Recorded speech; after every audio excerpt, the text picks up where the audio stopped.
నాగార్జున సాగర్, నిజాం సాగర్, శ్రీరామ్ సాగర్, శ్రీపాద ఎల్లంపల్లి, శ్రీశైలం, మిడ్మానేరు, కోయిల్ సాగర్, జూరాల, తాలిపేరు, కొమ్రంభీం ఇట్లా బొచ్చడు ప్రాజెక్టులు రిజర్వాయర్లు ఉన్నాయుళ్ళ మన తెలంగాణలా.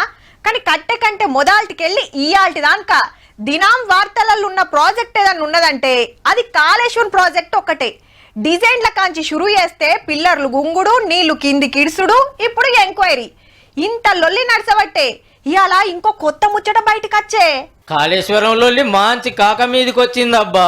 అప్పట్లో హరీష్ రావు, ఈటల రాజేందర్, తుమ్మల నాగేశ్వరరావు ముగ్గురు మంత్రులతోటి ముఖ్యమంత్రి కేసీఆర్ గారు కమిటీ వేసిండు. మేము ఇచ్చిన రిపోర్టును బట్టే ప్రాజెక్టు డిజైన్ చేసి కట్టిరని ఈటల గారు నిన్న విచారణ కమిషన్ ముంగట చెప్తే చేర్లు అంత గలత్ ముచ్చట తప్పు చెప్పిండని మంత్రి తుమ్మల సార్ అనబట్టే. తుమ్మల నాగేశ్వరరావు గారు ఆర్ఎండ్బి మంత్రిగా మంత్రివర్గ ఉపసంఘం వేసింది. సబ్ కమిటీకి కాళేశ్వరం నిర్మాణానికి సంబంధం లేదు. ప్రాణహిత మీద మీ ఆలోచన చెప్పమని చెప్పారు. అప్పుడు దేవాదుల మీద ఈ పనులు పూర్తి చేయాలంటే మీ ఆలోచన చెప్పమని చెప్పారు. కేబినెట్ మొత్తం ఆమోదిస్తే మాత్రమే అది కన్స్ట్రక్షన్ అవుతుంది తప్ప ఒక కేసీఆర్ ఆమోదించిన పద్ధతి ఉండదు. కేబినెట్ అప్రూవల్ కి కాళేశ్వరం ప్రాజెక్టు నాకు తెలిసి ఎప్పుడు రాలే. కేవలం ఎగ్జిక్యూటివ్ ఆర్డర్స్ తోటే అది అమల్లోకి వచ్చింది. మరి ఎందుకు ఆయన ఆ భారాన్ని ఆయన భుజాల మీద ఎందుకు వేసుకుంటున్నాడు? కమిషన్ ముందు అబద్ధాలు ఆడాల్సినటువంటి అవసరం ఆ పెద్ద ఆయనకి ఎందుకు వచ్చింది?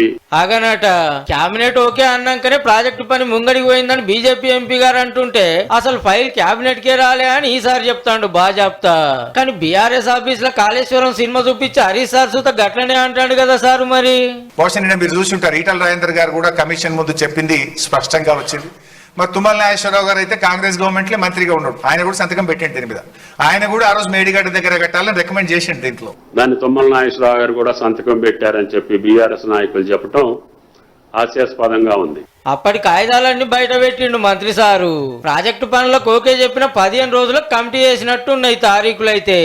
సబ్ కమిటీ రిపోర్ట్ గాను కాళేశ్వరం శాంక్షన్ ఇచ్చినటువంటి తారీఖులకి సంబంధం లేదు. కాళేశ్వరం ప్రాజెక్ట్ ఏ రోజు కూడా కేబినెట్ ఆమోదానికి రాలేదు. ఈ సార్ను విచారణకు పిలిచలే కానీ అవసరమైతే సారే అన్ని వివరాలు కాయిదాలు పంపిస్తాడట కమిషన్ కు.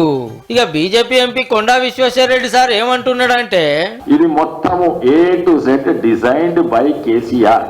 ఇంజనీర్స్ కూడా తాంతే తందాలనేటోళ్ళను పెట్టుకున్నారు. ఎవరన్నా అంటూ మాట్లాడితే వాళ్ళని తీసేసిండ్రు. అగో ఎంపీ గారు కూడా అడిగితే కాదే ఆయన ఇంజనీర్ చెప్పిందే కరెక్ట్ అని అన్నారు 2 సార్లు అనే వరకు నన్ను కూడా పిలుచుడు బంద్ చేసిండ్రు. మరి మీ ఈటల గారు ఏంది సారు అందరితోటి మాట్లాడి అందరి సలహాలు తీసుకొని మంత్రులంతా కూకొని డిజైన్లు డిసైడ్ చేసింది అంటాడు. ఒకవేళ నిజంగానే ఈటల రాజేందర్ నిజంగానే నేను వినలేదు కేసీఆర్ ను ప్రొటెక్ట్ చేస్తే అది తప్పు, 200% తప్పు. గిట్లా తలో మాట మాట్లాడకుండా అందరు కూకొని బయటకి ఏం చెప్పాలనో డిసైడ్ చేసుకుంటే మంచిదేమో సార్లు. లేకుంటే గిట్లా కాంగ్రెస్ ఎమ్మెల్యేలు పాత వీడియోలు తీసుకొచ్చి వినిపించబట్టిరి. कालेश्वर लिफ्ट इरिगेशन सिंचाई योजना కేసీఆర్ పరివార్ కా ఏటీఎం ఏటీఎం.